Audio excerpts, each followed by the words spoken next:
কাউকে টাকা ধার দিয়ে কিভাবে ফেরত চাইবেন? জেনে নিন কৌশল। টাকা ধার দেওয়ার পর বিপদে পড়তে হয়। অনেকে সেই টাকা আর ফেরত দিতে চায় না। তখন টাকা চাইতে সংকোচ বোধ করেন অনেকে। তবে টাকা ধার দেওয়ার পর যদি ধার নেওয়া ব্যক্তি সেই টাকা দিতে না চায় তাহলে কিভাবে টাকা ফেরত পাবেন? তার কৌশল রয়েছে। আসুন জেনে নিই।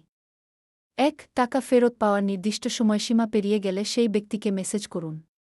তিনি কেমন আছেন, শরীর কেমন ইত্যাদি জিজ্ঞাসা করে টাকার কথাটা তুলুন। ২. টাকার অঙ্ক বড় হলে ভাগে ভাগে টাকা শোধ করতে বলুন। আপনার অর্থনৈতিক অবস্থা খারাপ চললে তা বলুন। এতে লজ্জা পাবেন না। ৩. যিনি টাকা নিয়েছেন তিনি শোধ করতে না পারলে বিনিময়ে কিছু নেওয়ার চেষ্টা করুন।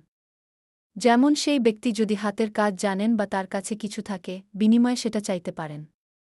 ৪. যদি মনে হয় ইচ্ছাকৃতভাবে সেই ব্যক্তি টাকা শোধ দিচ্ছেন না তাহলে তাকে সরাসরি টাকা শোধ করতে বলুন। প্রয়োজনে আপনার পক্ষের ও সেই পক্ষের কয়েকজনকে জানিয়ে রাখুন।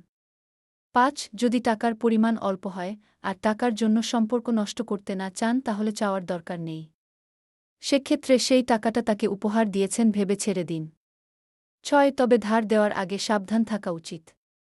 ব্যক্তিত্বের ধরন দেখে ধার দিন। যদি মনে হয় টাকা ফেরত পাবেন না তাহলে ধার দেবেন না।